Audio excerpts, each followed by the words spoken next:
কোথায় গেছিলেন? ও ইন্টারভিউ দিছিলাম এই যে ঢাকা ইপিজেডে, এটা হচ্ছে খাইশি কি যেন ছিল। আর আজকে আর কোথায় আজকে গেছিলেন? কোথায় ছিল? আজকে কোথায় ছিল? আজকে আসলে পরীক্ষাটা হয় মানে এক্সামটা হয় না, এক্সামটা কালকে হবে। এটা হচ্ছিল এসে রসা স্পিনিং মিল, কালকে হবে। ভালো না, ভালো না, ভালো। রসু ভালো না তেমন। ও ও ঠিক আচ্ছা আছে, আচ্ছা। দিয়ে ইন্টারভিউ দিয়ে আসেন। ওখানকার এমডি একটু না বেশি যায়, দিয়ে আসেন, সমস্যা কালকে নেই। কালকে তো কালকে তো যাইতে পারবো না, কারণ অলরেডি আমার আজকে ছুটি কাটাই ফেলাইছি। এখন আবার কালকে ছুটি চাইলে আমারে তো দিব মায়ের। আচ্ছা ঠিক আছে, যাই হোক, এখন আমরা আজকে তাহলে টপিকে যাই- চলে যাই। আমার চার্জারে সমস্যা জি হয়েছে, জি যার জি। কারণে হয়তো বা আজকে 2 ঘন্টা ক্লাস করানো সম্ভব হবে না। 1 ঘন্টা বা 1 ঘন্টা 20 মিনিটের মধ্যে শেষ করে ফেলতে হবে। আচ্ছা। চার্জ হচ্ছে না ঠিক আমার। আছে, না চার্জ হচ্ছে না, প্রবলেম হচ্ছে। ঠিক আছে, দেখি কি করা যায়। আজকে চলে যায়, লাস্ট ক্লাসে আমরা ইয়া পর্যন্ত ছিলাম, হাউস বিএল, এয়ারওয়েল, মাস্টার বিএল, ওই প্রসেস পর্যন্ত ছিলাম। এখন আজকে আমরা জানবো হচ্ছে কিভাবে ডকুমেন্ট গুলা সর্ট করতে হয়। আমরা যখন কোনো একটা এক্সপোর্ট ডকুমেন্ট তৈরি করি, তখন ডকুমেন্ট গুলা কিভাবে কোন কোন ভিত্তিতে সর্ট করতে হয়।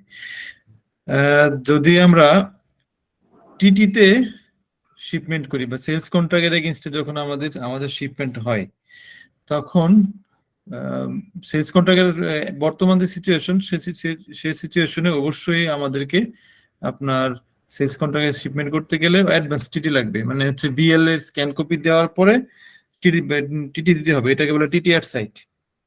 আর একটা হচ্ছে যেটা শিপমেন্ট হওয়ার আগে টিটি আসে, সেটা হচ্ছে টিটি অ্যাডভান্স। তো অ্যাডভান্স টিটি অথবা টিটি অ্যাট সাইট এই শর্তে কাজ করতে হবে। এর বাইরে অন্য যে কোনো শর্তে কাজ করতে গেলে সমস্যায় পড়তে হবে। অবভিয়াসলি নানা রকম সমস্যায় পেমেন্ট পেতেও পারেন, নাও পেতে পারেন, ওইরকম একটা প্রবলেম থেকে যাবে।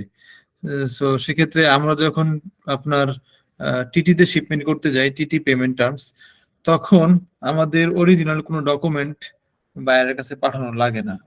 যদি ইন কেস সেটা যদি সিও করতে হয়, সিও পাঠানো লাগে, সেক্ষেত্রে সিওটা শুধুমাত্র আমাদের কুরিয়ারের মাধ্যমে পাঠাতে হবে, এটা ব্যাংক টু ব্যাংকের কোনো কানেকশন থাকবে না। আর সিও যেমন সিও জিএসপি বা আরো কোনো কিছু যদি স্পেশাল ডকুমেন্ট থাকে, সেগুলো কুরিয়ারের মাধ্যমে পাঠিয়ে দিতে হবে। আর হচ্ছে ডকুমেন্ট ব্যাংকে সাবমিট করব, আমাদেরকে টিটি পেমেন্ট পাঠিয়ে দিবে, আমরা ব্যাংক থেকে বিএলটা এন্ডোর্স করে ফরওয়ার্ডারের কাছে সারেন্ডার করে দিব। এটা হচ্ছে টিটি পেমেন্টের একটা সিস্টেম। কিন্তু আমরা যদি এলসির এলসির ভিত্তিতে শিপমেন্ট করি, এলসি রেফারেন্সে, সেক্ষেত্রে আমাদেরকে কিছু প্রসিডিউর মেনটেন করতে হবে। এলসি তে শিপমেন্ট করতে গেলে আপনাকে প্রথমে বিল অফ এক্সচেঞ্জ তৈরি করতে হবে। এলসি অনুযায়ী বিল অফ এক্সচেঞ্জ তৈরি করতে, এখানে যেটা একটা হচ্ছে bill of exchange. Bill of এক্সচেঞ্জটা হচ্ছে এরকম ভাবে আপনার ইনভয়েস নাম্বার, এক এক বিভিন্ন রকম ফরম্যাট থাকতে পারে। তো এই ফরম্যাটটা আমি ইউজ করি। এখানে আপনার পেমেন্ট টার্ম থেকে শুরু করে ইচ এন্ড এভরিথিং সবকিছু আছে। দেখেন, আমার যেই ইনভয়েসটা প্রথমে রেখে অনেকগুলো ইনভয়েস দিয়ে আমি একটা বান্ডেল করতে পারি, বান্ডেল ডকুমেন্ট করতে পারবো। যদি একসাথে আমার শিপমেন্ট হয় 4-5টা ইনভয়েস করি, তাহলে আমি 4-5টা ডকুমেন্ট একসাথে বান্ডেল করে পাঠাতে পারবো। সেক্ষেত্রে আপনারা একটা বিল অফ এক্সচেঞ্জ করে একটা বিল অফ এক্সচেঞ্জের মাধ্যমে শিপমেন্ট করতে পারবেন। যেমন দেখেন, এখানে আমি কি করছি, এইটা হচ্ছে 3টা ইনভয়েস মিলিয়ে, তিনটা ইনভয়েস মিলে এখানে আপনার একটা বিল অফ এক্সচেঞ্জ তৈরি করা হয়েছে। 3টা ইনভয়েস মিলে একটা বিল অফ এক্সচেঞ্জ, কিন্তু আমি ইনভয়েসের উপরে একটাই রেখেছি নাম্বার দিয়ে, এটা জাস্ট আর কি একটা নাম্বার দেয়া, রেফারেন্সের মতো করে একটা নাম্বার দেয়া। আর এটা হচ্ছে বিএল ডেট, এটা ইনভয়েস ডেট না, এটা আমি আমার যে বিএল ডেট ছিল প্রথম বিএলটা, সেটা ডেট অনুযায়ী আমি এখানে ডেটটা দেয়া। আর আমার যত 3টা মিলে যত ভ্যালু ছিল, এটা হচ্ছে সেই ভ্যালু। আর বিল অফ এক্সচেঞ্জের মধ্যে এটা একটা ফরম্যাট, এটা সকল বিল অফ এক্সচেঞ্জের কথাগুলো একই রকম থাকবে। কেউ অন্যভাবে লিখবে বা মানে কথাগুলোর ভিতরে সবগুলো একই রকম থাকবে। ঠিক আছে, এটা যদি পাবেন, যদি কেউ মুখস্থ করে ফেলেন তার জন্য বেটার, কারণ সবগুলো একই রকম। দুইটা বিল অফ এক্সচেঞ্জ, দুইটা পার্ট, একটা হচ্ছে ফার্স্ট পার্ট আর একটা সেকেন্ড পার্ট। ফার্স্ট পার্টের ক্ষেত্রে দেখেন, ফার্স্ট অফ এক্সচেঞ্জ, এখানে লেখা আছে এট সাইড অফ দিস। আমার এখানে যদি 90 ডেজ থাকতো, তাহলে হয়তো এট 90 ডেজ অফ দিস। ঠিক আছে, এখানে যেভাবে আছে সে এটা আমি দিয়ে দেবো, প্রয়োজনে আপনারা দেখে নিতে পারবেন।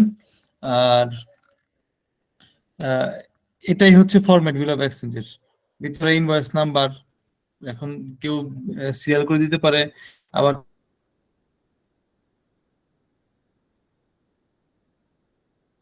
কেউ এই ব্যাংকের নাম, sight of this first exchange, second of the same tenor and date being unpaid, pay to the order of, যে ব্যাংক অর্ডার দিচ্ছে পেমেন্টের জন্য সেই ব্যাংকের নাম এবং অ্যাড্রেস এবং কত ডলার দিচ্ছে সেটার কথাই উল্লেখ করে দেয়া। তারপর হচ্ছে এখানে মানে কিসের এগেনস্টে, কোন ইনভয়েসের এগেনস্টে দেওয়া আছে সেই ইনভয়েস গুলো এখানে উল্লেখ করা আছে এবং ডেট এবং টোটাল কত কোয়ান্টিটি শিপমেন্টের জন্য আপনার এখানে আমি এই ডলারটা পাবো সেই কোয়ান্টিটিটা এখানে উল্লেখ করা আছে এবং কি ধরনের আইটেম সকল কিছু এখানে উল্লেখ করে দিয়েছি ছোট অল্প কথার মধ্যে। তবে এইটুকু যেটা আছে আপনার এখান থেকে ব্যাংক বা এই পর্যন্ত এটা মুখস্থ করে ফেলবেন। এটা সকল বিল অফ এক্সচেঞ্জের প্রথম পার্টে হবে। তারপরে এখানে এলসি নাম্বার থাকবে, এলসি নাম্বারের সাথে যদি আবার সেলস কন্ট্যাক্ট নাম্বার থাকে সেটাও দিতে পারেন। আপনার হচ্ছে আরো যদি কোনো নাম্বার থাকে সেটা উল্লেখ করে দিতে পারবেন এখানে যদি ম্যান্ডেটরি থাকে। তারপরে হচ্ছে কোথায় যাচ্ছে, ঠিক আছে, কোথায় যাচ্ছে মানে হচ্ছে কোন ব্যাংকে যাচ্ছে, এটা বায়ারের ব্যাংক। টু হচ্ছে কোন ব্যাংকে যাবে, ডকুমেন্টটা কোন ব্যাংকে যাবে সেটা, এটা দেখেই ওই আপনার ব্যাংক কুরিয়ার করে দিবে বা এলসি পরে কুরিয়ার করবে। এলসির মধ্যে উল্লেখ করা থাকে, এলসির মধ্যে শেষের দিকে উল্লেখ করা থাকে যে কোথায় যাবে। দেখেন এটা একটা এলসি,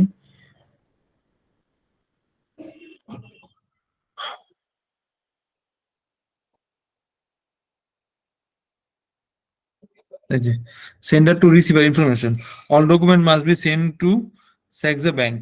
ঠিক আছে, এটা যদি আমি এই এলসি রেজিস্টার করতাম তাহলে আমার এই জায়গাটাতে এখানে এই নাম্বারটা, এই নামটা হতো, এই সেম নামটা হতো। এটার এগেইনস্টে অন্য একটা দিয়ে করছি তো, যার কারণে এটা অন্য একটা এই ব্যাংকের নাম এখানে আছে। বা আপনার হচ্ছে যে নামে এলসিতে উল্লেখ করা থাকবে সেই নামে এখানে উল্লেখ করবেন। আর হচ্ছে এটা হচ্ছে অ্যাপ্লিক্যান্ট, ঠিক আছে, এলসি অ্যাপ্লিক্যান্ট। এখানে আপনার যে এলসি ওপেন করেছে আপনার বায়ার, তার নাম দিয়ে দিবেন। এইখানে দিতে পারেন, এইখানে দিতে পারেন, দুই জায়গায় দিতে পারেন। আর হচ্ছে এটার উপরে হবে যে কোম্পানি তৈরি করেছে, ঠিক আছে, যে যেমন এই শেফার্ড জিন্স তৈরি করেছে, এই জায়গাটার মধ্যে তার সিল এন্ড সাইন থাকবে। এই যেখানে যে কোনো জায়গায় আপনার ফাঁকা অংশ থাকলে সেখানে সিল এন্ড সাইন থাকবে। আর পরে এটা হচ্ছে দ্বিতীয় পার্ট বিল অফ এক্সচেঞ্জের।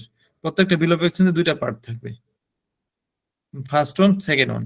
তো এইখানে দেখেন কি লেখা আছে, at sight of the second of exchange first of the same tenor. দেখেন এখানে লেখা ছিল first of exchange second of the same tenor. এই জায়গায় ফার্স্ট অফ এক্সচেঞ্জ, সেকেন্ড এর মধ্যে আবার সেম টেনর থাকবে। এখানে হচ্ছে second of exchange first of the same tenure, মানে আর বাদ বাকি সবকিছুই সেম, শুধু এইটুকু পরিবর্তন হবে আর বাদ বাকি যা কিছু আছে সকল কিছুই সেম থাকবে। এটা হচ্ছে বিল অফ এক্সচেঞ্জ। আর বিল অফ এক্সচেঞ্জ থাকবে সবার উপরে, ডকুমেন্ট যখন আপনি সেট আপ করবেন সবার উপরে থাকবে বিল অফ এক্সচেঞ্জ। যেমন এখানে এলসিতে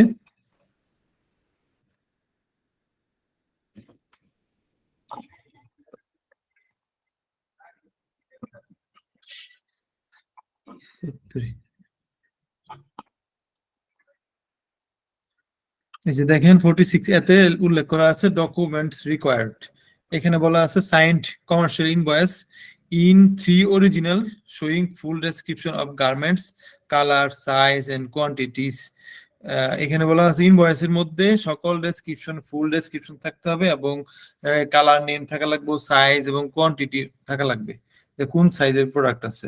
যদি এই তিনটার মধ্যে একটা কোনো কিছু মিসিং থাকে আপনার ডিসক্রিমিনেট হতে হবে। If not present the certificate of origin GSP form A, the invoice should indicate the clause with the presental origin of the Bangladesh goods. যে আমরা নিচের এক্স ডিক্লারেশন দিয়ে দিই যেটা, সেই ডিক্লারেশনটা উল্লেখ করে দিতে হবে ইনভয়েসে। ইনভয়েস তো আমি গতকালকে দেখাইছি যে এইভাবে করতে হয়, এগুলো উল্লেখ করে দিতে হবে। তাহলে প্রথমে আমার হচ্ছে বিল অফ এক্সচেঞ্জের পরে যাবে কমার্শিয়াল ইনভয়েস, বিল অফ এক্সচেঞ্জের পরে যাবে কমার্শিয়াল ইনভয়েস। আমার কথা কি সবাই শুনতে পাচ্ছেন? জি শুনতে পাচ্ছি। জি শোনা যায়। ঠিক আছে, সব ক্লিয়ার আছে তো? হ্যাঁ ঠিক clear আছে। শুনতে পাচ্ছি। আচ্ছা, okay. প্রথমে যাচ্ছে ক্লাসটা কামাল। কি রেকর্ড হচ্ছে? হ্যাঁ, রেকর্ড হচ্ছে। রেকর্ড, থ্যাংক ইউ মনে করে দেওয়ার জন্য। অনেক সময় এটা না হতে পারতো, যাক। তাহলে প্রথমে বিল অফ এক্সচেঞ্জ হবে, তারপর আস্তে আস্তে কমার্শিয়াল ইনভয়েস। কমার্শিয়াল ইনভয়েস কি বলছে? 3টা অরিজিনাল দিতে হবে। 3টা অরিজিনাল মানে হচ্ছে আপনার অরিজিনাল সিল সাইন সহ 3টা কপি হবে। কেন 3টা কপি হবে আমি পরে বলতেছি। আর এখানে ডিটেলস যেভাবে দেওয়া আছে ঠিক সেভাবেই আপনার ভিতরে ইনভয়েসের মধ্যে ইনফরমেশন গুলো থাকতে হবে, আদারওয়াইজ ডিসক্রিমিনেন্সি আসবে। Packing list, packing list in 3 originals showing full description of garments, colour, size and quantities. ঠিক আছে, প্যাকিং লিস্টও যেভাবে বলা আছে সেভাবে দেওয়া লাগবে। তাহলে প্রথমে বিল অফ এক্সচেঞ্জ, তারপর হচ্ছে ই কমার্স ইনভয়েস, তারপরে প্যাকিং লিস্ট, তারপরে বলা আছে হচ্ছে full set clean on board, bill of lading, consent to the order of negotiating bank and endorse to the স্যাগজা ব্যাংক। অলরেডি এই সকল বিষয়ে আমি আপনাদেরকে জানাইছি যে কিভাবে বিএলএ নোটিফাই পার্টি কি হবে, বা নোটিফাই পার্টি হলে কোনটা কি, আবার এখানে বিএলএ কনসাইনে কি হয়,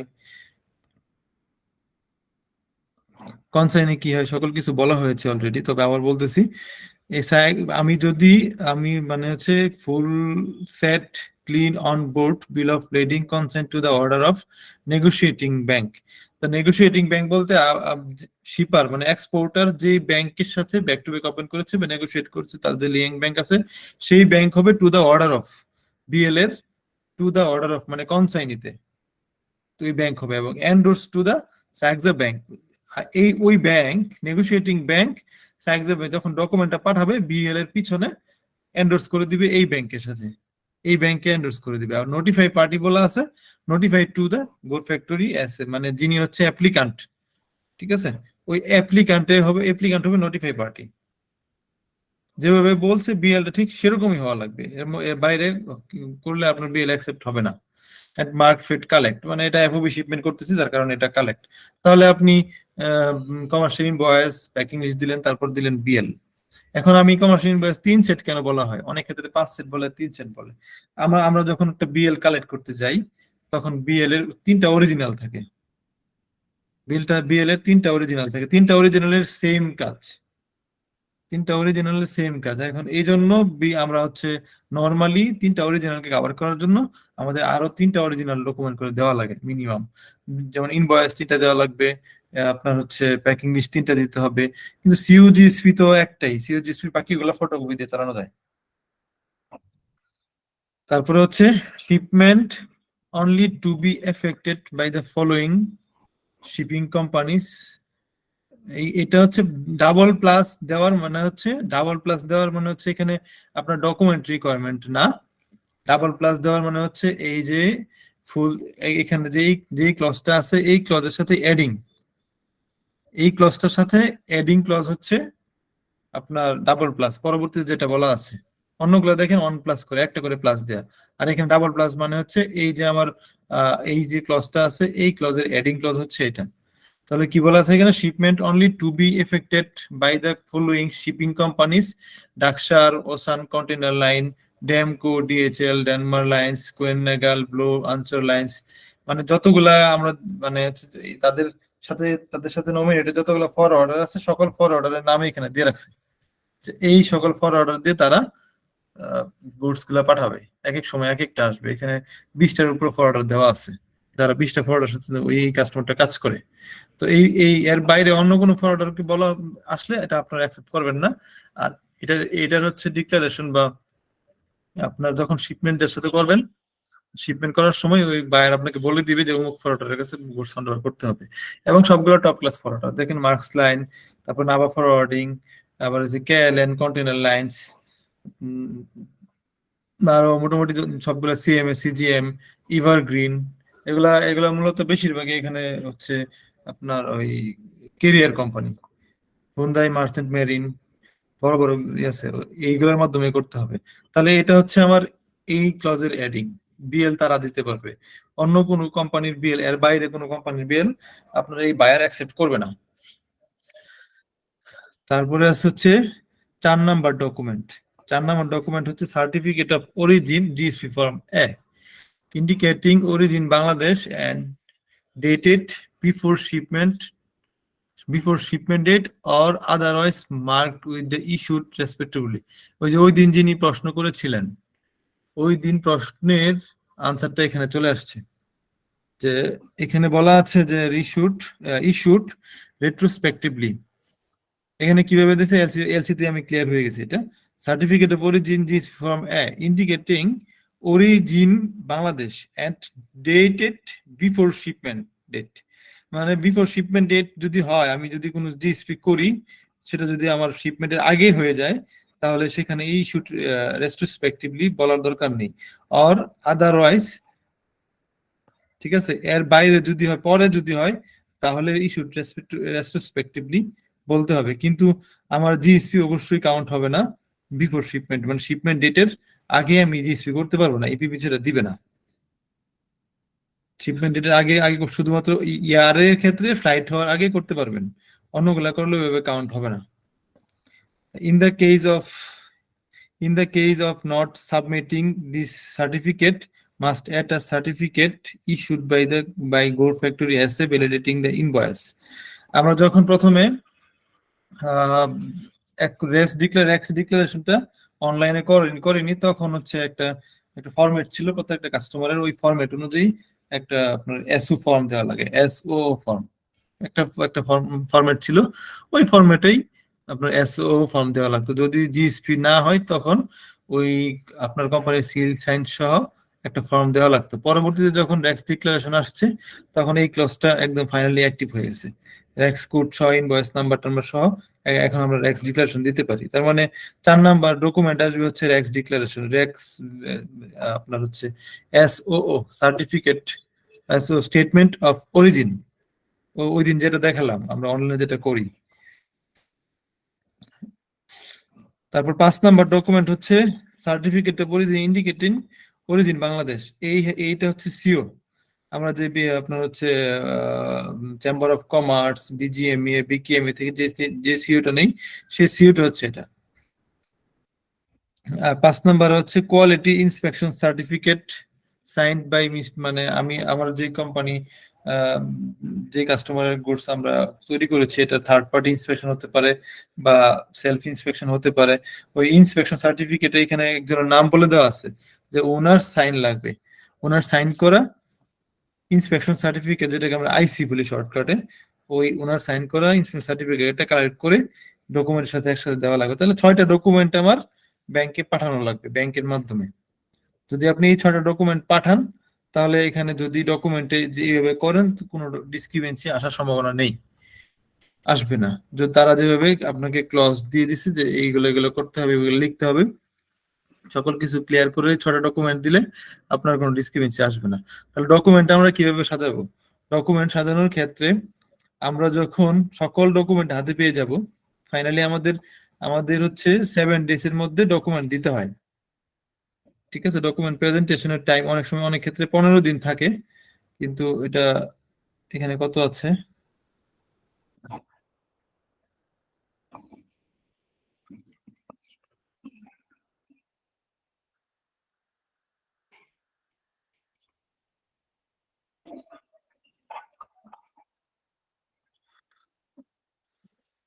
যাই হোক, যে কয়দিন থাকুক আপনার ডকুমেন্ট সবসময় সাবমিট করার চেষ্টা করবেন 7 দিনের মধ্যে।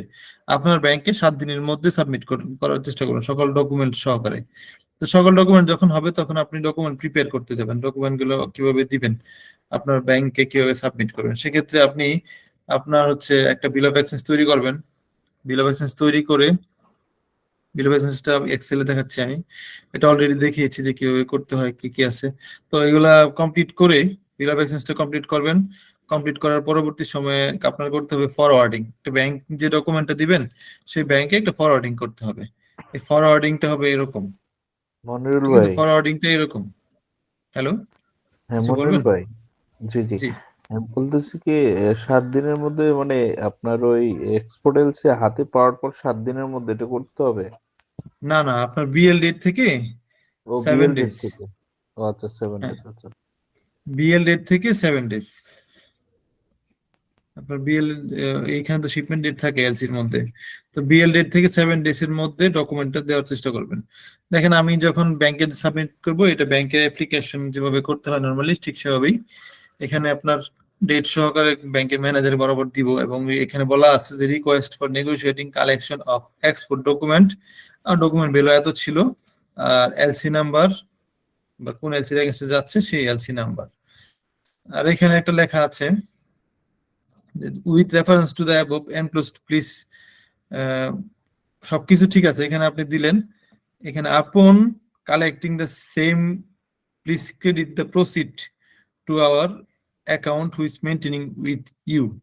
ঠিক আছে, এখন যদি আপনার আপনার হচ্ছে শিপমেন্ট ডেট পার হয়ে গেছে, সাপোজ আপনার ব্যাংক শিপমেন্ট ডেট পার হয়ে গেছে, কিন্তু আপনি বায়ারকে কোনোভাবে ম্যানেজ করে শিপমেন্ট করতে গেলেন, শিপমেন্ট করবেন, বায়ারকে ম্যানেজ করে নিলেন, ম্যানেজ করলেন, কিন্তু বায়ারকে আপনাকে শিপমেন্ট ডেট বা এক্সপায়ারি ডেট পার হয়ে গেছে, বায়ার আপনাকে আর করলো না, কোন রকম সে এলসি অ্যামেন্ডমেন্ট দিবে না, সে বলছে যে সে করে নেবে আপনার ওই ডিসক্রিমিনেন্সি অ্যাকসেপ্ট করে পেমেন্ট দিয়ে দিবে, কিন্তু আপনার ব্যাংক সেটার উপর আশ্বস্ত থাকবে না, বিশ্বস্ত হবে না যে আসলে ব্যাংক দিবে কিনা, তখন আপনাকে এই ফরওয়ার্ডিং এর মধ্যে একটা আন্ডারটেকিং দিতে হবে।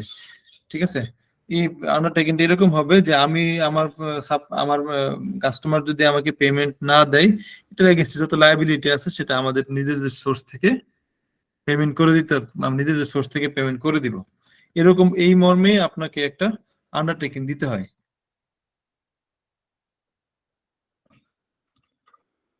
তখন আপনার ডকুমেন্টটা পাঠাবে, আদারওয়াইজ আদারওয়াইজ ডকুমেন্ট অনেক ক্ষেত্রে ব্যাংক হোল্ড করে রাখে, দিতে চায় না। ঠিক আছে, আমার এটা অবশ্যই একটাও নেই এরকম, আমি খুঁজতেছি।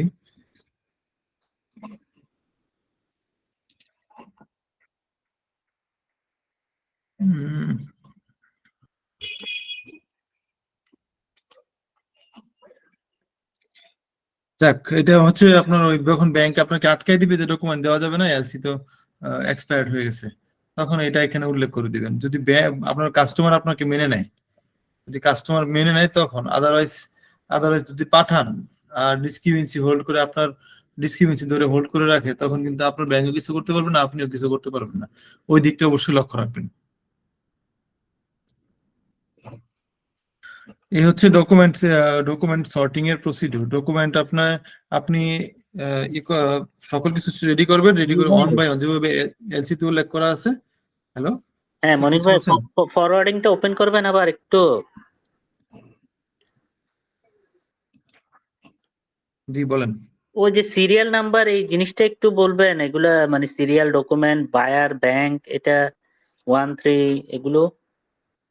এইগুলো হচ্ছে আপনার এখানে, আমি তো প্রথমে বিল অফ এক্সচেঞ্জ আমি যেটা একটু আগে দেখালাম, তারপর হচ্ছে commercial invoice, bill of exchange বাইরের জন্য আমি 1 কপি দিছি ডকুমেন্টের মধ্যে। ঠিক আছে, এটা অরিজিনাল দিছি, এবং ব্যাংকের জন্য আমার 2টা সেট করতে হয়, একটা সেট হচ্ছে ব্যাংকে, একটা হচ্ছে বাইরের কাছে যাবে। যদি আপনার এলসি তে শিপমেন্ট হয়ে থাকে তাহলে আপনাকে 3টা সেট করতে হবে, একটা আপনি অফিস কপি রাখবেন, একটা বায়ারকে দিবেন, আর একটা ব্যাংকে দিবেন, একটা বায়ারকে দিবেন, একটা ব্যাংকে দিবেন। এখন বাইরের সেট হবে অ্যাকর্ডিং টু এলসি, এলসির মধ্যে যেভাবে উল্লেখ করা আছে, দেখেন এলসির মধ্যে উল্লেখ করা ছিল যে কমার্শিয়াল ইনভয়েস দিবেন 3টা, প্যাকিং লিস্ট দিবেন 3টা, বিএল দিতেছেন হচ্ছে 1 সেট, সার্টিফিকেট অরিজিন একটা, এখানে বিএল 1 সেট এবং একটা ফটোকপি দিলাম, আবার হচ্ছে সার্টিফিকেট অরিজিনাল একটা, আর একটা ফটোকপি দিলাম। শিপিং বিল, ইএক্সপি ফর্ম, এই দুইটা ব্যাংক বায়ারের ক্ষেত্রে লাগতেছে না, শিপিং বিল এবং ইএক্সপি ফর্ম বায়ারের ক্ষেত্রে লাগতেছে না। আবার যখন ব্যাংকের জন্য একটা সেট করবেন, তখন হচ্ছে বিল অফ এক্সচেঞ্জ অরিজিনাল একটা, বা বিল অফ এক্সচেঞ্জ না দিলেও চলে, ফরওয়ার্ডিংটা দিলেই চলে, বা দিলেন না বিল অফ এক্সচেঞ্জ বা না দিলেও চলবে, শুধু ফরওয়ার্ডিং হবে। কমার্শিয়াল ইনভয়েস কপি একটা, প্যাকিং লিস্ট কপি একটা, বিল অফ লেডিং এর ফটোকপি একটা, সব কয়টা কপি দিলেন। আর ইএক্সপি ফর্মের আপনার ম্যানেজমেন্টের সিগনেচার সহ দিবেন, এই জন্য এটা অরিজিনাল হিসেবে কাউন্ট করা হয়েছে। ঠিক আছে, ওকে, থ্যাংক ইউ ভাই। আচ্ছা মনির ভাই, এই যে কমার্শিয়াল ইনভয়েস 3টা, প্যাকিং লিস্ট 3টা, এলসি তে কোথায় একটু দেখাবেন কষ্ট করে?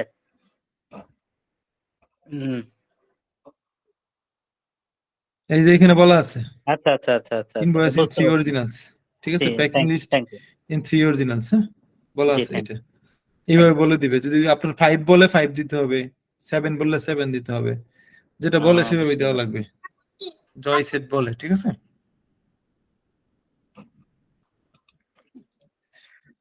আচ্ছা, তারপরে আপনার ডকুমেন্ট পাঠাবেন, এটা হচ্ছে এলসির জন্য একটা ফরওয়ার্ডিং করা, বা আপনার হচ্ছে এলসির জন্য ডকুমেন্ট প্রিপেয়ার করে পাঠানো। তো কন্ডিশন অনুযায়ী এলসিটা পাঠাবেন, কিন্তু আপনি যখন আবার টিটিতে পেমেন্ট পাবেন তখন তো বায়ারের কাছে ডকুমেন্ট দিবেন না, তখন আবার আপনার ডকুমেন্ট পাঠাতে হবে। শুধুমাত্র ব্যাংক যখন পেমেন্ট চলে আসবে ব্যাংককে ডকুমেন্ট দিতে হবে রিয়েলাইজ করার জন্য, ঠিক আছে। ব্যাংকে রিয়েলাইজ করার জন্য আপনার ডকুমেন্ট দিতে হবে। এখন তখন হ্যাঁ বলেন। সরি ভাই, ইন্টারাপ্ট করে ফেলতেছে আপনাকে, হ্যাঁ সরি। বলেন। আচ্ছা মনি ভাই, আমি একটু আলোচনা হয়েছে যে ইস্যুটা, ওই যে এই যে ডকুমেন্ট গুলো রেডি করলাম, ব্যাংকে আমার নেগোশিয়েট ব্যাংকে জমা দিব, এবং যে ব্যাংকে পাঠাবো বায়ারের ব্যাংক, হ্যাঁ, এলসি তে অনেক সময় 2-3টা ব্যাংক থাকে, তাহলে এক্সাক্ট কোন ব্যাংকে হবে, আবার অনেক সময় ট্রান্সফার এলসি হয়, সেক্ষেত্রে আপনি প্রথম থেকে কোন ক্লাসে ছিলেন?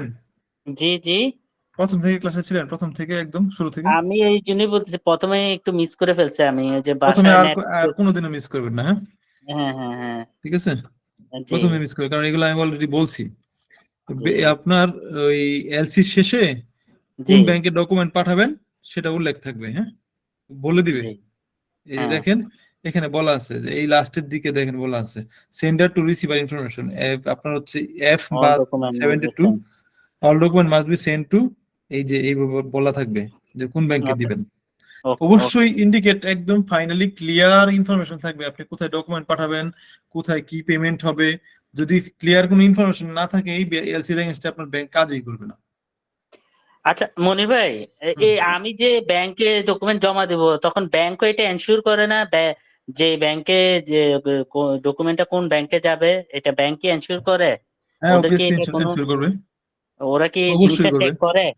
হ্যাঁ, অবশ্যই করবে, চেক করে না তারপর কেন, ডকুমেন্ট পাঠাবে। কেন বলতেছি, আমাদের একবার এরকম একটা কেস পাইছি, ফ্যাক্টরি ট্রান্সপারেন্সি ছিল তো, তো কি করছে, ওই ফ্যাক্টরি শিপার বাইং হাউসের ব্যাংকে, ইয়া না, ডাইরেক্ট বায়ারের ব্যাংকে ডকুমেন্ট পাঠায় দিছে, সেন্ড করে দিছে, কিন্তু হুম। অর্ডার তো সে রিসিভ করছে বাইং হাউস থেকে, বাইং আপনার হাউসের ব্যাংকে না দিয়ে ডাইরেক্ট বায়ারকে দিয়ে ফেলছে। তো ব্যাংক কিভাবে এই ভুলটা করলো সেটাও না, ব্যাংক বুঝলাম না। ভুল করে নাই, ব্যাংক কোনো ভুল করে নাই, ভুল করছে হচ্ছে আপনারা। আপনারা তো ইন্ডিকেট করে দেন নাই। সেই এলসি হুম। পাইছে, এলসির মধ্যে উল্লেখ করা আছে বায়ারের ব্যাংক, আপনি তো আচ্ছা আচ্ছা। সরাসরি ট্রান্সফার করে দিচ্ছেন। সরাসরি যদি ও না ট্রান্সফার করে দেন সেক্ষেত্রে তার জি। কোনো দোষ নাই, দোষ হচ্ছে আপনাদের। আপনাদের উচিত ও ছিল যে তাহলে তার কন্ডিশন হচ্ছে সে আপনার ব্যাংকে পাঠাবে, আপনার ব্যাংকে পাঠাতে হলে তার এলসির মধ্যে উল্লেখ থাকতে হবে, ঠিক আছে, বুঝতে তার পারছি। এলসি তে উল্লেখ থাকতে হবে, আদারওয়াইজ আপনাকে সে ডকুমেন্ট দিবে না। আপনাকে কোন শর্তে ডকুমেন্ট দিবে, আপনি পেমেন্ট দেওয়ার পরে আপনাকে সে document, original document hand over করবে। পেমেন্ট দেওয়ার পরে এন্ডোর্স করে আপনাকে অরিজিনাল ডকুমেন্ট দিবে, তখন আপনি আপনার ব্যাংকের মাধ্যমে বাইরের ব্যাংকে পাঠাবেন। হুম, ক্লিয়ার বুঝতে বিষয়টা? পারছি। জি। পেমেন্ট যখন, যতক্ষণ পর্যন্ত পেমেন্ট না আসবে ততক্ষণ পর্যন্ত আপনার এলসি ফলো করে কাজ করতে পারবে। এখন আপনি যদি আগে পেমেন্ট দিয়ে দেন তখন সে এলসি ফলো না করলেও চলবে, তার মতো করে সে ডকুমেন্ট পাঠিয়ে দিবে। বুঝতে পারছি, জি, থ্যাংক ইউ। ওকে। আচ্ছা, আমরা ছিলাম টিটিতে। যদি টিটি পেমেন্টের ক্ষেত্রে হয় সেক্ষেত্রে আপনার টিটির জন্য, এটা দেখেন, এটা একটা টিটি পেমেন্ট, হ্যাঁ, এটা এইগুলো আন্তাজি লেখা এমনিতেই, বা যখন টিটিতে হবে তখন বাইরের কাছে কোনো ডকুমেন্ট যাবে না। টিটিতে হলে বাইরের কাছে কোনো কোনো রকম ডকুমেন্ট বাইরের কাছে যাবে না, শুধুমাত্র ব্যাংকে যাবে, ঠিক আছে। শুধুমাত্র ব্যাংকে যাবে এবং এখানে কোনো বিল অফ এক্সচেঞ্জ তৈরি করার প্রয়োজন নেই, কোন রকম বিল অফ এক্সচেঞ্জ তৈরি করারও প্রয়োজন নেই এখানে। শুধুমাত্র হচ্ছে আপনার কপি ডকুমেন্ট গুলো ব্যাংকে দিবেন, কারণ ব্যাংকে আগেই পেমেন্ট পেয়ে যাবে। ব্যাংক যখন পেমেন্ট পেয়ে যাবে তখন আপনার আপনার ওই ইয়া নিয়ে চিন্তা করতে হবে না।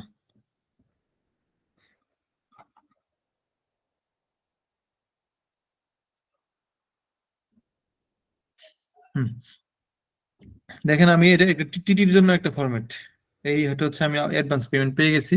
পেমেন্ট পাওয়ার পরে আমার আপনার ব্যাংকে ডকুমেন্ট সাবমিট করব। ব্যাংকে ডকুমেন্ট সাবমিট করতেছি কি সাবমিট করতেছি এবং এখানে বলে দিতেছি এই ক্ষেত্রে কিছু কিছু রকম মানে কিছু একটু চেঞ্জ আছে। যেমন আমার আমার একটা সময় সেলস কন্ট্রাক্টে উল্লেখ করা ছিল যে নোটিফাই হবে এটা, বা আমার নোটিফাই মানে উল্লেখ করা ছিল একজনের নামে, কিন্তু পেমেন্ট পাওয়ার পরবর্তীতে আবার বলতেছে যে না নোটিফাই এটা হবে না আরেকটা হবে। এটা কোনো অসুবিধা নেই। তখন আপনি আপনার ওই ব্যাংকে বলে দিবেন যে আমার এই ব্যাংকটা এন্ডোর্স হবে এই নামে, এন্ডোর্স হবেই না। তো আপনার পেমেন্ট পাওয়ার পরে আপনি যেভাবে বলবেন ব্যাংক সেভাবে কাজ করতে পারবে, কোনো অসুবিধা নেই। আর পেমেন্ট না পেলে ব্যাংক অবশ্যই এলসি মোতাবেক কাজ করবে। আর যখন আপনি টিটি পেমেন্ট পেয়ে যাবেন, আপনার প্রথম শর্তই হবে বিএলটা এন্ডোর্স করে নিতে হবে। ব্যাংক থেকে বিএল এন্ডোর্স করে ব্যাংক এনওসি নিয়ে বিএল এন্ডোর্স করে আপনার এটা ফরওয়ার্ডারকে সারেন্ডার করতে হবে। আর আপনি যে পেমেন্টটা পাবেন সেটা রিয়েলাইজ করার জন্য বিল অফ এক্সচেঞ্জ লাগবে না। আপনার হচ্ছে বিল অফ লেডিং এর commercial invoice, packing list, bill of lading, এই তিনটা জিনিস, আর হচ্ছে আপনার শিপিং বিল, ইএক্সপি ফর্ম, এই পাঁচটা জিনিস, পাঁচটা ডকুমেন্ট দিয়ে আপনার ব্যাংকে করতে পারবেন, হচ্ছে ওই পেমেন্ট রিয়েলাইজ করে নিতে পারবেন। আর প্রত্যেকটা বারই যখন আপনার এক্সপোর্ট হয়ে যাবে, এক্সপোর্ট হওয়ার পরবর্তী সময়েই বিএল হাতে পাইছেন, ডকুমেন্ট সাবমিট করবেন। ডকুমেন্ট সাবমিট করার আগে আপনি ডুপ্লিকেট সাবমিট করবেন। বাংলাদেশ ব্যাংকের পোর্টালে গিয়ে ডুপ্লিকেট সাবমিট করে নেবেন প্রত্যেকবার, এটা যেন মিসিং না হয়। প্রতিবার যখনই ডকুমেন্ট সাবমিট করতে যাবেন অবশ্যই ডুপ্লিকেট সাবমিট করে নেবেন আগে। আপনি ডুপ্লিকেট কপিটা এই জায়গায় দিয়ে দেবেন, ডুপ্লিকেট কপিটা, তাহলে ভুল হওয়ার কোনো সম্ভাবনা নেই। কোনো কারণে একটা ভুল হয়ে গেল, আবার আপনার হচ্ছে আপনিও দেখলেন না, ব্যাংকে কোনো কারণে দেখলো না, সেটা আবার ডিউ হয়ে যাবে। আবার ডিউ হয়ে গেলে একটু সমস্যা, আবার ডিউ হয়ে গেলে প্রবলেম হতে পারে, আপনি ইনসেন্টিভ আটকে দিতে পারে, আর নানান রকম সমস্যা হতে পারে। ডুপ্লিকেট কপি, ডুপ্লিকেট কপি কি বিএল না ইএক্সপি? ইএক্সপি বাংলাদেশ ব্যাংকের পোর্টালে ডুপ্লিকেট দিতে হয়। ও ঠিক আছে। আচ্ছা মনির ভাই, হ্যাঁ আমরা যখন ব্যাংকে ডকুমেন্ট দিই, ফরওয়ার্ডিং করি, তখন আমরা যে বায়ার আর ব্যাংক আর আমাদের একটা অফিস কপি, হ্যাঁ, তিনটা ডকুমেন্ট রেডি করি। এখন কথা হচ্ছে বায়ার আর অফিস কপি যেটা, সেটার জন্য আমরা অ্যাপ্লিকেশন দিই বা ফরওয়ার্ডিং দিই। আর বায়ারের যেটা, সেটা আমরা শুধু বিল অফ এক্সচেঞ্জ সহ যা যাবতীয় যত ডকুমেন্ট আছে সব দিই, কিন্তু অ্যাপ্লিকেশন দিই না। অ্যাপ্লিকেশনটা ব্যাংক করে দেয়, হুম আমরা তো দিই না। হ্যাঁ, কেন দেন না জানেন? না সেটাই। কেন আপনার অ্যাপ্লিকেশনটা কেন দেয় না? হ্যাঁ, আমাদের বাইরের যেটা সেটা আমরা দিই না, কিন্তু এটা কি মানে কেন রিকোয়ারমেন্ট দেন না না এটা জানেন? থাকার কারণে, কিন্তু ওটা কেন দেন না না না জানেন? সেটা জানি। আপনি অ্যাপ্লিকেশন দিতেছেন, আপনি আপনার অ্যাপ্লিকেশন দিতেছেন হচ্ছে মানে আপনার ব্যাংকের ম্যানেজার বরাবর বা আপনার ব্যাংক বরাবর, ঠিক আছে? তাকে বলতেছেন যে এই ডকুমেন্টটা তোমার পাঠাইছি, তুমি এই ডকুমেন্টটা পাঠায় দাও, তাকে বলতেছেন। এখন সেও কি করবে, সে আপনার কাছ থেকে, আপনি তো এখানে যদি বলে দিতেন যে আমি অমুক ব্যাংকের নাম দিতেন, তাহলে অমুক ব্যাংকে চলে যেত, কিন্তু আপনার তো সেই রাইট নাই। আপনার রাইট এ পর্যন্তই, কারণ আপনার বিএল এর নোটিফাই পার্টিতে আছে হচ্ছে, বিএল এর কনসাইনিতে আছে আপনার এই ব্যাংকের নাম, ঠিক আছে? আপনি জি। সর্বোচ্চ হচ্ছে আপনার ক্ষমতা হচ্ছে এই ব্যাংককে আপনি অর্ডার করতে পারেন যে আমার ডকুমেন্টটা পাঠায় দেন আমার বায়ারের ব্যাংকে। তখন আপনার হ্যাঁ হ্যাঁ ব্যাংক আরেকটা অ্যাপ্লিকেশন করবে, আরেকটা ফরওয়ার্ডিং করবে। সেই ফরওয়ার্ডিং এ আপনার পেমেন্ট টার্মস আরো কিছু কিছু জিনিস সকল কিছু উল্লেখ থাকবে।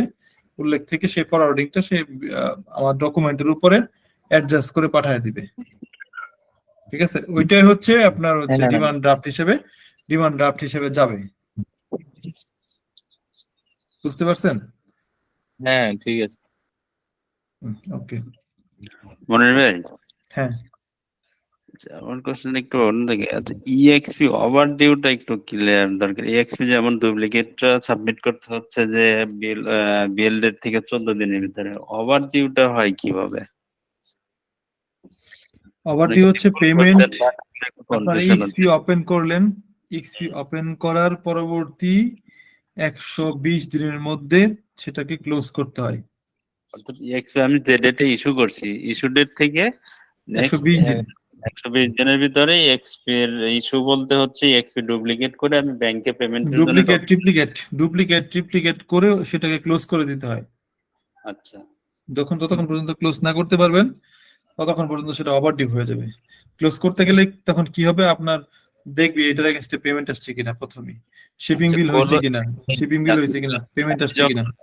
আমি ওই যে বিল অফ কৃষি পণ্য বোর্ড থেকে 14 দিনের মধ্যে ডুপ্লিকেট কমপ্লিট করলাম এক্সপি, তারপরে আমার বায়ার হচ্ছে আমাকে পেমেন্ট দিল কথার কথা 60 দিন পরে। 60 দিন পরে আমি টোটাল ডকুমেন্টস ব্যাংকে উপস্থাপন করলাম আমার পেমেন্ট রিলাইজ করার জন্য।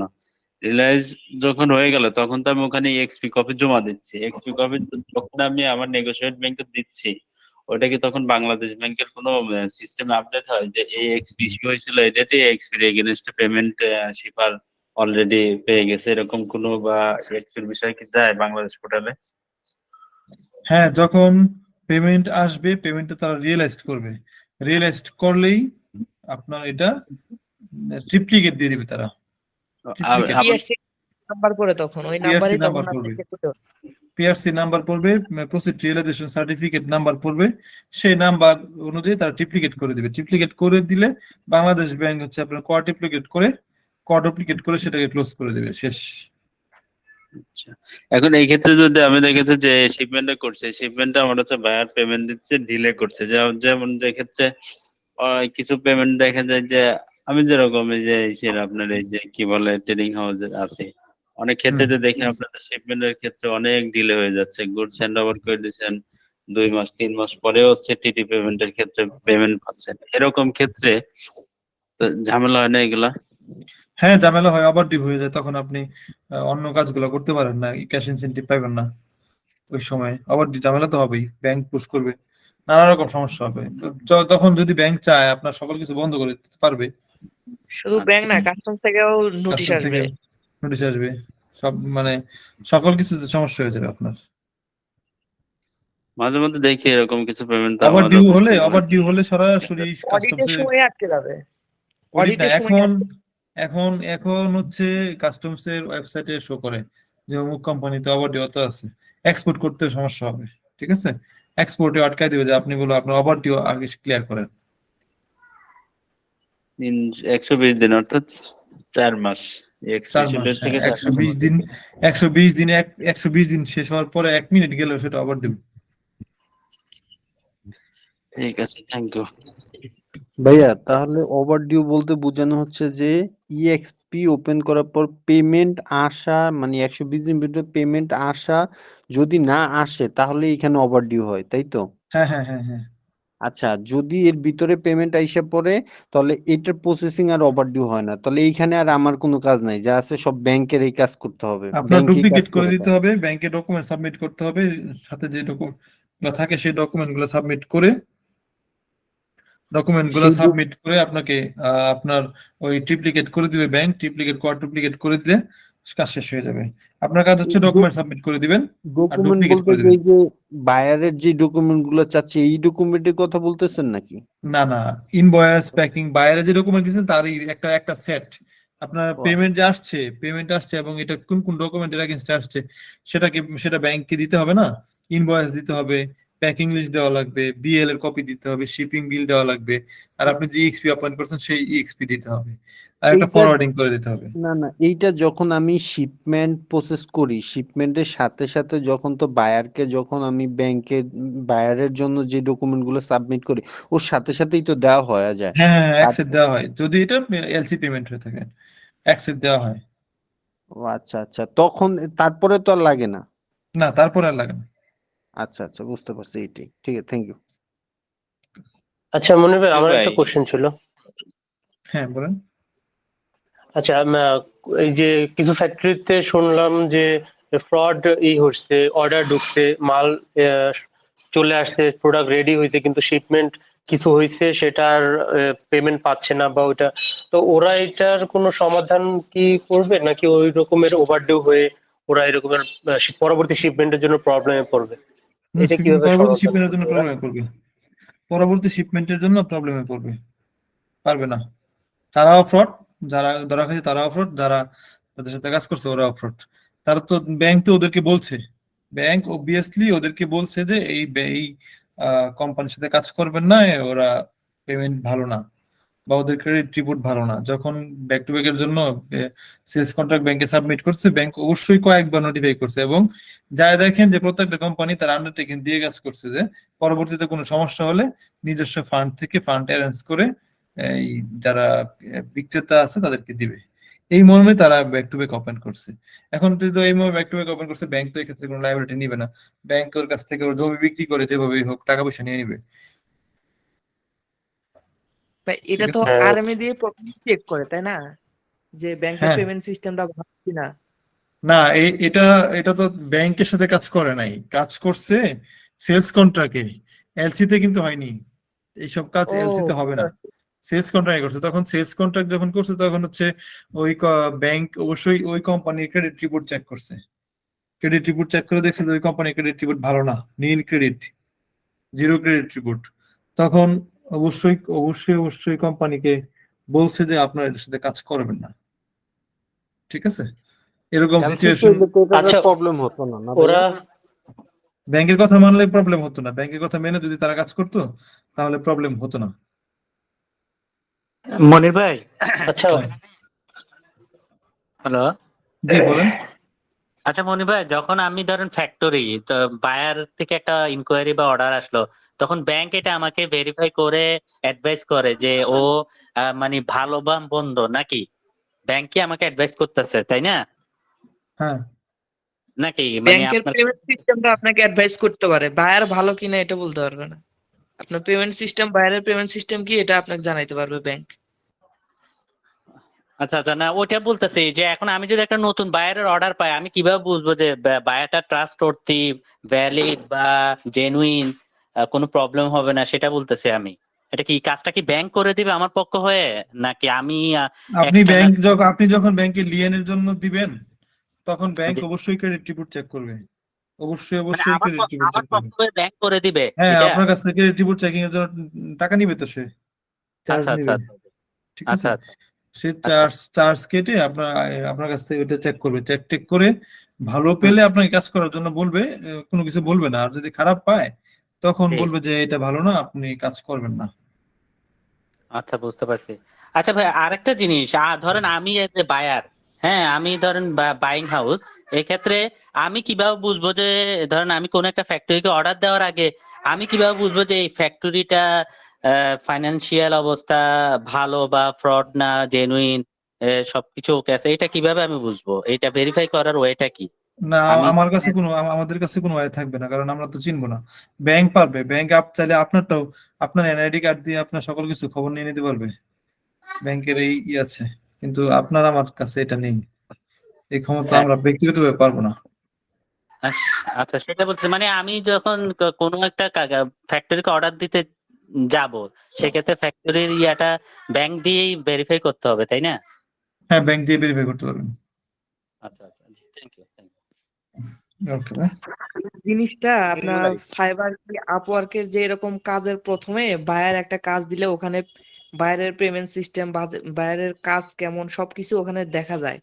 এই সেম সিস্টেম এখানেও প্রায়, যে হুম, বায়ারটা কেমন, বায়ারের পেমেন্ট সিস্টেম কেমন সবকিছু চেক করা যায়। এক্স্যাক্টলি। মানে এটা একটা থার্ড পার্টির মতো, একটা থার্ড পার্টির মতো তারা চেক করে, ওই দেশের একটা সংস্থা আর কি। হ্যাঁ, বাইরের কাছে আছে, এটা হচ্ছে ক্রেডিট রিপোর্ট চেক করার ব্যবস্থা আছে। কেন বলতেছি, আমরা একটা অর্ডার প্রবলেম ফেস করছি, ধরেন আমরা একটা ফ্যাক্টরিকে অর্ডার প্লেস করছি, তারা স্যাম্পল ডেভেলপমেন্ট সব করছে, করার পরে এবার কিছুদিন পরে শুনতেছি তাদের হিউজ ব্যাংক লাইবিলিটি, ব্যাংক তাদেরকে অ্যাকসেপ্ট করতেছে না। তো পরে গিয়ে এটা নিয়ে একটু দেখলাম যে ম্যানেজমেন্টে অনেক সমস্যা শুনলাম আর কি, এর জন্য বলতেছি আর কি। তাইলে এটা প্রথমেই কিভাবে শিওর হওয়া যায় যে ফ্যাক্টরিটা ফাইন্যান্সিয়ালি ওকে? হ্যাঁ, আমরা কাজ করতে পারি, এটার জন্য আর কি জিজ্ঞেস করা। এ বিষয়ে ব্যাংক আপনাকে সহযোগিতা করতে পারবে। আচ্ছা আচ্ছা, ঠিক আছে, ওকে। আচ্ছা। তারপরে মনির আমরা ভাই, হচ্ছে, একটা প্রশ্ন ছিল। হ্যাঁ বলেন। আমাদের যে আমাদের যে ওভার ডিউ 120 দিনের মধ্যে যদি পেমেন্ট না আসে, তখন তো ওভার ডিউ আসে, তখন আমরা এই পেমেন্টটা যদি 140 দিনের মধ্যে আসলো, তখন ওই জিনিসটা কি ওভারডিউ থাকবে, ওই পেমেন্টটা? এখন আমি আপনার কাছে টাকা পাই, টাকা পাওয়ার পরে আপনার কথা দেওয়া ছিল যে আপনি আমাকে 5 দিনে পে করবেন, ঠিক আছে? 5 দিনে পে হ্যাঁ, করবেন, হ্যাঁ। পে করার কিন্তু আমার টাকাটা খুব জরুরি, হ্যাঁ? ওই 5 দিনের পরে আমি আপনার কাছে চাইলাম, আপনি দিতে পারলেন না, আপনার সাথে আমার সম্পর্ক ভালো যাবে? না। আপনি যখন টাকাটা আপনার কাছে হলো, হওয়ার পরে আপনি আসলেন আমার কাছে, এসে বললেন যে আসলে ভুল হয়ে গেছে, এবারের জন্য মাফ করে দেন, তাহলে কি সম্পর্ক আবার ভালো হয়ে যাবে না? উম, তেমন হবে না। তেমন হবে না, ওইটা আপনি মার্কিং এ পড়ে থাকবেন, ওই বাইরের জন্য মার্কিং এ পড়ে থাকবেন। আপনি টাকা দিছেন, ওভার ডিউ কেটে গেছে, সমস্যা নেই। টাকা আপনার কাছে যে টাকাটা আমি পেতাম সেটা পেয়ে গেছি, তখন আপনি আমার সাথে মানে স্বাভাবিকভাবে চলাফেরা করতে পারবেন। কিন্তু মার্কিং এ থেকে যাবেন, পরবর্তীতে আপনার এই যদি আপনাকে আবার টাকা, আপনি যদি আমার কাছে টাকা চান, তখন কিন্তু একটু দিতে অসুবিধা হবে। আর এটাই হচ্ছে আপনার ক্রেডিট রেটিং হিসেবে কাউন্ট করা হয়। এখন আপনি মানুষের কাছে টাকা নিচ্ছেন, সময় মতো দিতেছেন না, আপনাকে মানুষ ঋণ খেলাপি বলবে বা অন্যরকম ভাবে ক্যালকুলেট করবে।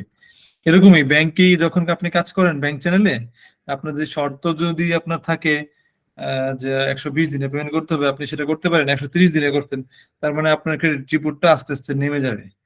এভাবে ক্রেডিট রেটিং গুলো হয় ব্যাংকের, ঠিক আছে? আচ্ছা। আপনার ওভার ডিউটা কেটে যাবে, ওভার ডিউ আপনি মুছে যাবে, ওভার ডিউ যে কোনো কারণে মুছে, সমস্যা নেই, টাকা পেমেন্ট করছেন, ওটা মুছে যাচ্ছে, কিন্তু ওই বাইরের ক্রেডিট রেটিংটা আস্তে আস্তে নামতে থাকে। না, অনেক সময় ব্যাংক আমাদেরকে চাপ দেয় যে তোমাদের এই পেমেন্টটা ওভারডিউ হচ্ছে, তোমরা কোনো কি কাজ করো, বা এটা মানে তো অবশ্যই চাপ চাপ দিবে, দিচ্ছে। চাপ তো দিবেই,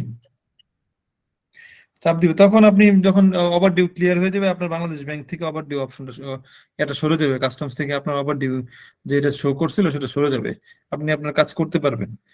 কিন্তু মানে হচ্ছে আপনার ওই বায়ারটা, সে তার রেটিংটা কমে গেল আর কি। না, ঠিক আছে, ঠিক আছে। আচ্ছা, এখন আমরা একটু কথা বলি হচ্ছে টিটি পেমেন্টের বিষয়ে। বেশিরভাগ ক্ষেত্রে আমরা অনেকে টিটি পেমেন্ট নিয়ে কাজ করি।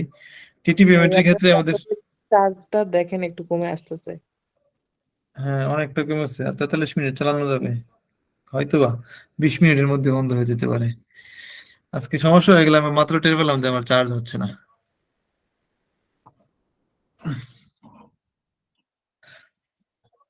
চার্জার হ্যাঁ, ঠিক নাই। না নষ্ট হয়ে কোনো কোনো একটা প্রবলেম হয়েছে হয়তো বা, ওই দিন বীজ ছিল বৃষ্টির মধ্যে। আচ্ছা, আমরা যখন টিটিতে পেমেন্ট পাই, টিটি পেমেন্ট পাওয়ার পরে আপনার ব্যাংক থেকে এনওসি নিতে হয়। ব্যাংক এই মর্মে এনওসি দেয় যে সে পেমেন্টটা পেয়ে গেছে। পেমেন্ট পে আমি টিটিটা বের করে একটু দেখে এনওসি একটু দেখা দেয় আপনাদেরকে।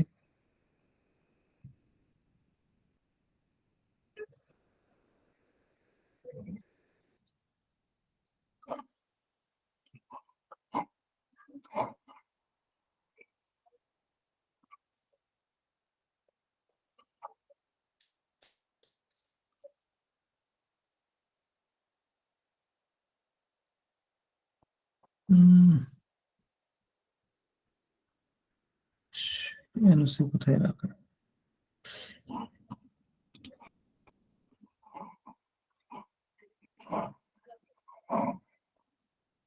আজকে দেখি লোকজন কমে গেছে।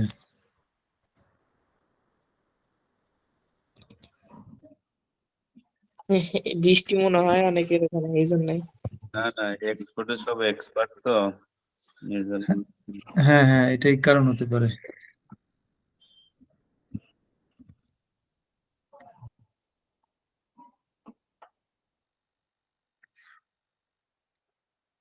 আচ্ছা, আমরা যখনই ব্যাংকে আমরা টিটি পেমেন্ট পাই, পাওয়ার পরে ব্যাংক থেকে আমাদের এনওসি নিতে হয় এবং বিএলএ এন্ডোর্সমেন্টটা করে ফেলতে হয়। বিএলএ শর্ত থাকে হচ্ছে, যখন আপনি বিএলটা সারেন্ডার করতে যাবেন, সেই সারেন্ডার করার সময় আপনার কোম্পানির এনওসি, যেটাকে আমরা শিপার এনওসি বলি, আর একটা হচ্ছে আপনার ব্যাংকের এনওসি, সেটাকে আমরা ব্যাংক এনওসি বলি।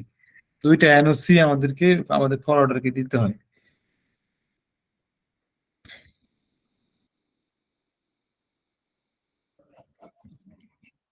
ও শিট, হ্যাঁ, দেখেন এটা হচ্ছে ব্যাংকের এনওসি একটা ফরম্যাট, আমরা নিজেরা করে দেওয়া লাগে। এখানে বলা আছে যে this is certified that we have received full payment favouring customer preference address যেটা আছে সেটা, এবং এই যে ইনভয়েস যে রেফারেন্স গুলো আছে সেই রেফারেন্সটা দিতে হয় যে আমাদের এই ইনভয়েস বা এই ইএক্সপির আন্ডারে, আপনার এটা হচ্ছে ইএক্সপি নাম্বার, এই ইএক্সপির আন্ডারে পেমেন্টটা চলে আসছে। এবং শেষে বলা আছে যে we have no objection. NOC হচ্ছে আপনার নো অবজেকশন সার্টিফিকেট। এনওসি মানে হচ্ছে no objection certificate. So we have no objection if the goods are release to the buyer. মানে সরাসরি যদি বায়ারকে ফর অর্ডার গুডস রিলিজ করে দেয়, সেক্ষেত্রে ব্যাংকের কোনো রকম অবজেকশন থাকছে না। ঠিক আছে, ব্যাংকের এবং দুইটা অফিসারের সিল সাইন থাকে। এই হচ্ছে ব্যাংক এনওসি। আর শিপার এনওসির মধ্যেও সেই একই কথা। শিপার এনওসি বলে যে আমরা পেমেন্ট পাইছি, আমাদের কোনো রকম অসুবিধা নেই। ওই ব্যাংকে মানে শিপার এনওসিতে বলা থাকে যে ব্যাংক, আমার যে ব্যাংক আছে সেই ব্যাংক পেমেন্ট পাইছে, পেমেন্ট পেয়ে আমাকে কনফার্ম করছে। আর হচ্ছে মানে আমাদের কোনো উই হ্যাভ নো অবজেকশন, যদি বায়ারকে পেমেন্টটা দিয়ে দেয় মানে গুডসটা দিয়ে দেয়, সেক্ষেত্রে আপনার হচ্ছে এই কোম্পানির কোনো রকম অবজেকশন নেই। কোনো রকম হ্যাঁ উল্লেখ করা ম্যান্ডেটরি শিপার হ্যাঁ এনওসি ব্যাংক এনওসিতে। কি শিপার এনওসি ব্যাংক এনওসিতে কি ইনভয়েসের যে ভ্যালু থাকে সেই ভ্যালুটা কি উল্লেখ করা ম্যান্ডেটরি না থাকে? না না ম্যান্ডেটরি না। এটা আপনার হচ্ছে অনেক ক্ষেত্রে চাইতে পারে ব্যাংক যদি বলে যে দিয়ে দেন, কিন্তু এই টিটির ক্ষেত্রে ম্যান্ডেটরিটা না। ম্যান্ডেটরি আপনার হচ্ছে ওরকম না, কারণ এই এনওসিটা কিন্তু ইয়ার কাছে চলে যায়, বায়ারের কাছে যায়। বাইরের কাছে চলে যায়, সেক্ষেত্রে হুম। যে বাইং হাউসের মাধ্যমে শিপমেন্ট করে, এইখানে একটা প্রবলেম দাঁড়ায়। এই জন্য বলছি যে ভ্যালুটা উল্লেখ করা কি ম্যান্ডেটরি কিনা। না ম্যান্ডেটরি না। মনির ভাই হ্যাঁ আমরা যে পেমেন্ট ইনভেস্টমেন্ট থেকে মনে করেন কম পাইছি, তখন কি এনওসি তে ওই পেমেন্টটা যেটা কম পাইছি বা টোটাল যে পেমেন্টটা পাইছি ওটাকে উল্লেখ করব না উল্লেখ করব না? না, পেমেন্টের ভ্যালুটা উল্লেখ না করলেই ভালো। ভ্যালুটা উল্লেখ না করি এনওসি নিয়ে আসা ভালো। তখন আপনি যখন টিটিতে কাজ করতে যান, তার মানে আপনি আপনি কোনো একটা লোকাল বাইং হাউসের এগেনস্টে কাজ করেন, তারও কমিশন থাকে। এখন সে এটার মধ্যে কমিশন থাকে, এটা যদি বাইরের কাছে চলে যায় তখন বায়ার চিন্তা করবে যে আমি তো অনেক কমই যেহেতু ফ্যাক্টরি অনেক কম পাওয়া যাচ্ছে, তাহলে ফ্যাক্টরির সাথে কাজ করাই ভালো, তারা দিয়ে এরকম একটা চিন্তা ভাবনা করতে পারে অনেক কাস্টমার। সেজন্য ভ্যালুটা না উল্লেখ করলে ভালো। আবার অনেক ক্ষেত্রে অনেক ব্যাংক আছে যে চাপায়া দেয় হঠাৎ করে মাঝে মধ্যে, বলে যে আপনি অবশ্যই দিবেন, ব্যাংক বলে যে অবশ্যই দিতে হবে, আপনার ভ্যালু উল্লেখ করতে হবে। তখন ইএক্সপি যে ভ্যালু থাকবে, ইনভয়েস যে ভ্যালুর উপরে হয়েছে সেই ভ্যালুটা দিতে হবে। আর যদি কম দেন তখন তো আপনার হচ্ছে ই করবে না, ওই ব্যাংক রিয়েলাইজ করবে না, কোনোভাবে করবে না। ব্যাংক চেক করে যদি কম মানে 5% কম পায় তখন সেটা করবে না। 5% করলে এই ভ্যালুটা ইনভয়েসের যে ভ্যালু থাকে বা ইএক্সপি যে ভ্যালু থাকে সেই ভ্যালু দিতে হবে। আচ্ছা, এখানে তো ইনভেস্ট ভ্যালু আমাদের মনে করেন 5 লাখ। হুম এখন বাইং হাউস তো আমাদের ইউনিট প্রাইস কমায়, এরপরে আমাদের ইনভেস্ট ভ্যালু 5 লাখ হয়েছে, কিন্তু বাইং হাউস হিসাব করলে সে তো ইউনিট প্রাইস অনেক বেশি করে সে টাকা নিচ্ছে বা হুম সে সে তো আমরা যদি এখানে ইনভেস্ট ভ্যালু শো করি তাহলে তো বায়ার দেখবে যে না এখানে 5 লাখ এখানে কেন। না করা বেস্ট। হ্যাঁ, না করাটাই ভালো, না করাটাই ভালো, হ্যাঁ কারণ এই করলে তো বাইং হাউসের সমস্যা হয়ে যাচ্ছে। হ্যাঁ হ্যাঁ, ঠিক আছে। ব্যাংক যদি বলে তখন ব্যাংকে বলবেন যে আমরা তো বাইং হাউসের আন্ডারে কাজ করি, তো ওদের একটা বায়ার একটা প্রাইস আছে, আমাদের একটা প্রাইস আছে, দুই প্রাইজের মধ্যে একটু ফাংশন আছে, সেই এটা যদি শেয়ার করি তাহলে সমস্যা হবে, বুঝায় নিয়ে নিবেন। আর অনেক ক্ষেত্রে আছে হুদাই ব্যাংক ফাইজলামি করে। এই হলো অবস্থা। এখন আমরা আগের ক্লাসেই বাংলাদেশ ব্যাংক ড্যাশবোর্ড সম্পর্কে জেনেছিলাম। আবার হচ্ছে প্রয়োজনে আগামী ক্লাসে আমি আরেকটু বলে দিব, কারণ আজকে আমার ল্যাপটপের প্রবলেম দেখা দিচ্ছে, হয়তো বা বন্ধ হয়ে যেতে পারে সাডেনলি, সেক্ষেত্রে আবার থাকবে না। এখন আমি কিছু চ্যালেঞ্জের বিষয়গুলো দেখাই যে আমাদের এক্সপোর্টে যখন কাজ করব তখন আমাদের কি কি চ্যালেঞ্জ ফেস করতে হয়। আপনার ট্রাক অ্যারেঞ্জ করতে হবে। ট্রাক অনেক ক্ষেত্রে আপনাদের ট্রান্সপোর্ট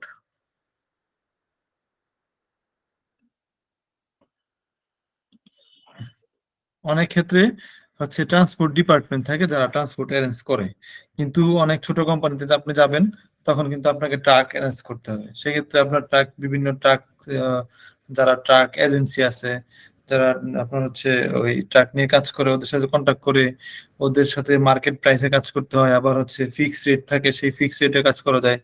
সেক্ষেত্রে এগুলো আপনাকে জানতে হবে, এবং আপনার কোনটার জন্য কত সিবিএম নিতে পারেন সেটাও আপনাকে জানতে হবে।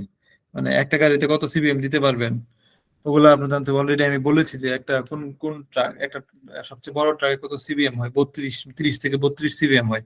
তারপরে হচ্ছে 18 সিবিএম, 15 সিবিএম, 12 সিবিএম, 6 সিবিএম, এরকম ট্রাকের ক্যাটাগরি আছে।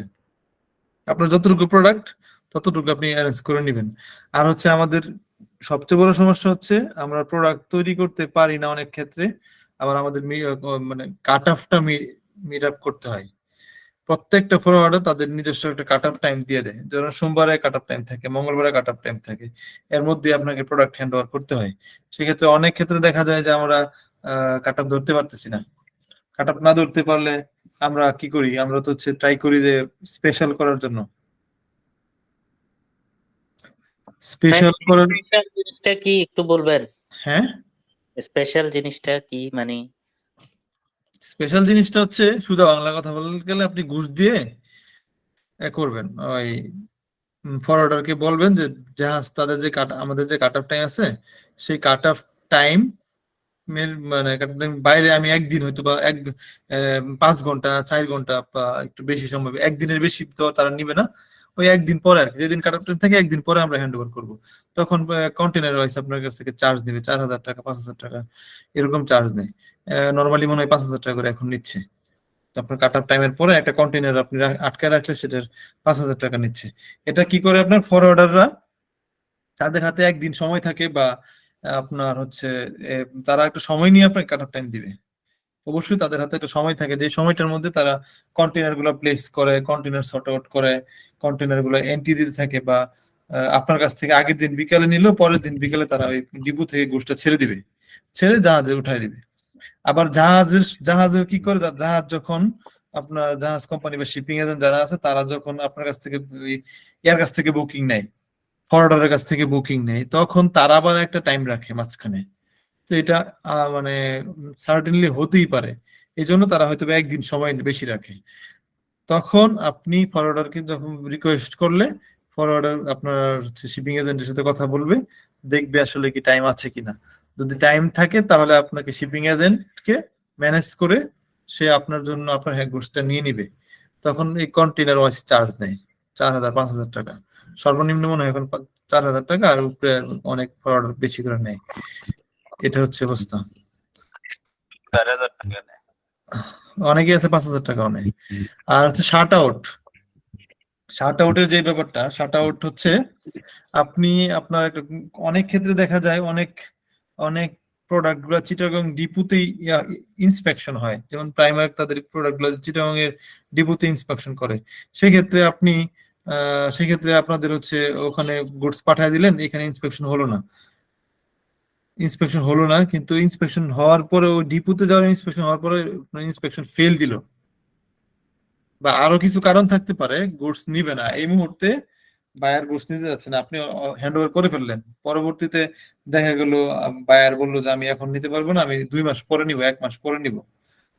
তখন আপনাকে সেই গুডসটা আবার বের করে নিয়ে আসতে হয়, সেটাকে বলে শাট আউট বলে। ওই শাট আউটটা হচ্ছে আপনাকে একটা আন্ডারটেকিং দিয়ে, আপনি এই মর্মে আন্ডারটেকিং দিবেন যতগুলা গুডস আপনি ওই দিন হ্যান্ড ওভার করেছিলেন ঠিক সেম গুডসটাই আপনার আবার পরবর্তীতে হ্যান্ড ওভার করতে হবে।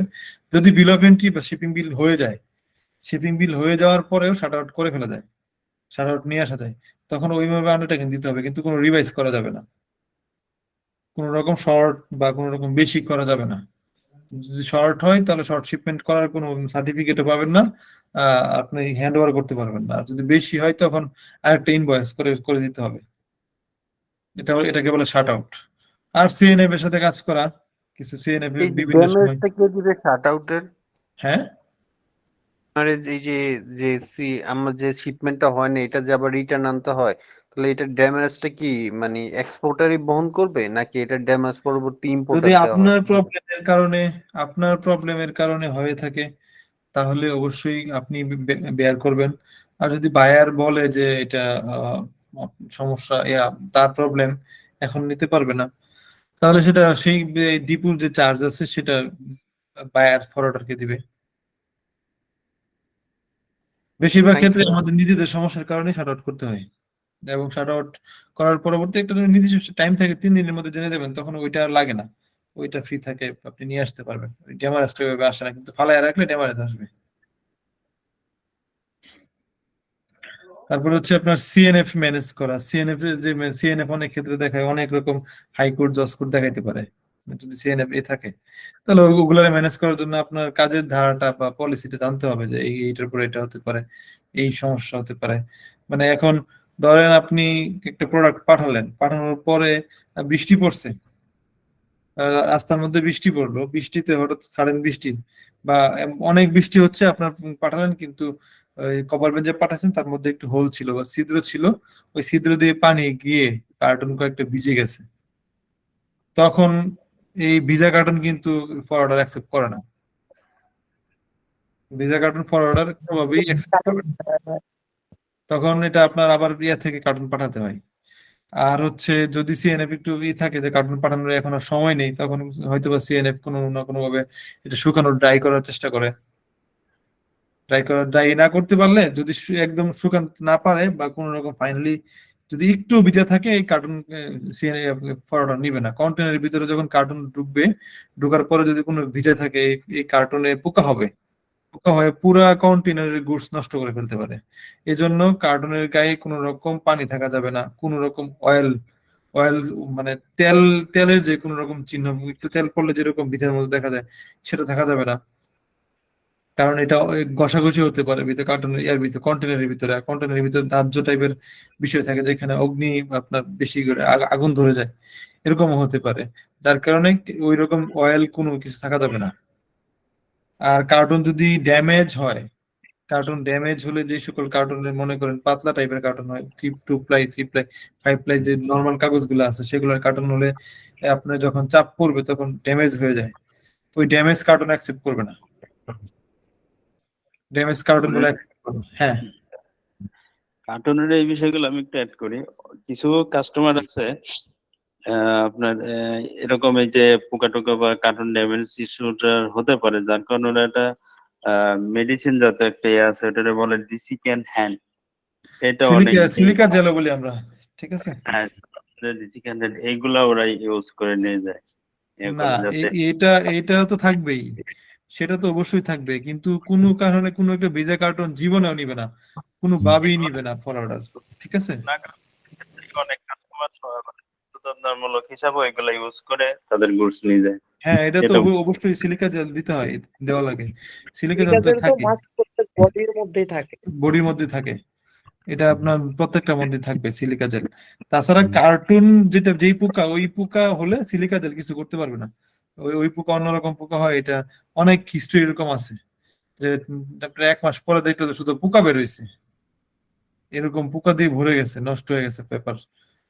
আর আর আপনার হচ্ছে কাস্টমস এর যেই রকম সমস্যা থাকে এখন বর্তমানে, আমাদের সকল ডকুমেন্ট গুলাকে একদম এ টু জেড চেক করে ফাইনালি সব invoice, packing list, UD, H and everything সকল কিছু চেক করে আপনি সিএনএফ কে ডকুমেন্ট দিবেন। তাহলে আপনার হচ্ছে কাস্টমস এর যে রিকোয়ারমেন্ট থাকে সবগুলো ইজিলি ফুলফিল হবে। কোনো জায়গায় কোনো রকম প্রবলেম হলে সেটা তো ধরেই ফেলবে, এখন সেটা সেই সুযোগ আর নাই যে কোনোভাবে ম্যানেজ করে ফেলবেন।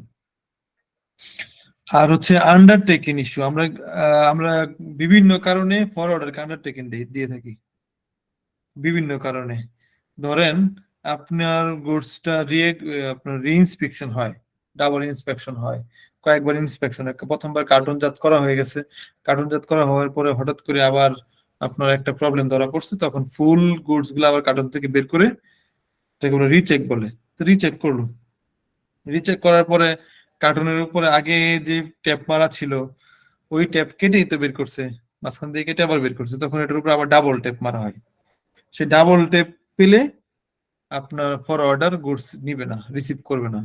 কারণ রাস্তা দিয়ে যখন যাচ্ছে গাড়ি থেকে আপনার গুডস গুলো বের করে যে কেউ আবার ডাবল টেপ ইউজ করে ই করতে পারে, গুডস নিয়ে নিতে পারে। ভিতরে যেরকম প্রোডাক্ট থাকার কথা সেই প্রোডাক্ট নাও থাকতে পারে। এজন্য ফরওয়ার্ডার এটা সন্দেহ করে তারা এই গুডস গুলো নেয় না। তারা কি করে, আপনি যে এই ডাবল টিপ ইউজ করছেন এই মর্মে একটা আন্ডারটেকিং দিতে হয়, এবং এই আন্ডারটেকিং লেখা থাকে যে পরবর্তীতে কোন রকম সমস্যা অ্যারাইজ হলে, কোন রকম মানে সমস্যা হলে সেই সমস্যা দায়ভার টোটালি ফরওয়ার্ডার নিবে না, নিবে হচ্ছে যে কোম্পানির প্রোডাক্ট সেই কোম্পানি। এই মর্মে একটা আন্ডারটেকিং দিতে হয় ডাবল টেপ ইস্যু। আবার যদি মনে করেন কোনো কারণে আপনি কোনোভাবেই চেঞ্জ করতে পারতেছেন না, কার্টন অয়েল সিল পড়ে গেছে বা একটু ভিজা আছে, ভিতরে অল্প একটু ভিজা আছে, কোনো কারণে চেঞ্জ করতে পারতেছেন না, আজকে জাহাজ ছেড়ে দিবে, আপনি ঢাকা থেকে কার্টন পাঠাতে আপনার ওই জাহাজ ধরতে পারবেন না, তখন সেটার জন্য আন্ডারটেকিং দিতে হয়। ঠিক আছে, আরো নানা রকম বিভিন্ন কারণে আন্ডারটেকিং এর ব্যবস্থা আছে, ওগুলো আপনাকে দিতে হয়। এই হচ্ছে বিভিন্ন রকম চ্যালেঞ্জ। আবার আপনি যখন দেখলেন যে আপনি এক্সপোর্টে কাজ করতেছেন, দ্যাটস মিন আপনার কিন্তু 24 আওয়ার সার্ভিস দিতে হবে। হ্যালো,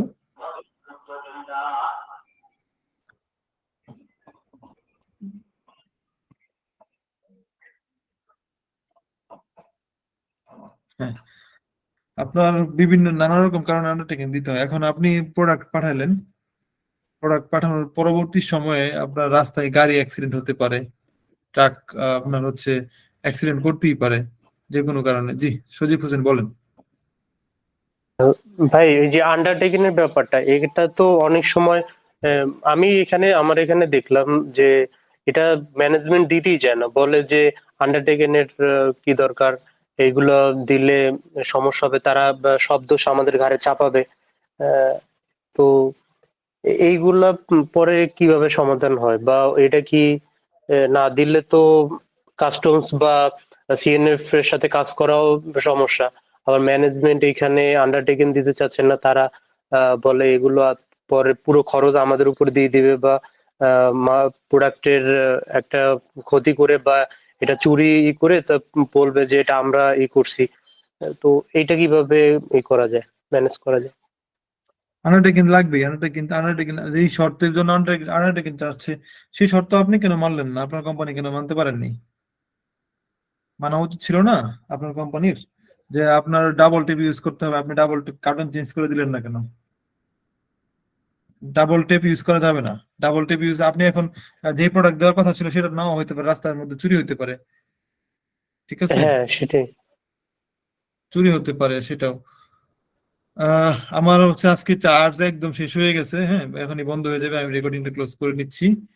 আর পরবর্তীতে আমার কিন্তু আপনার এক্সপোর্টের উপর মোটামুটি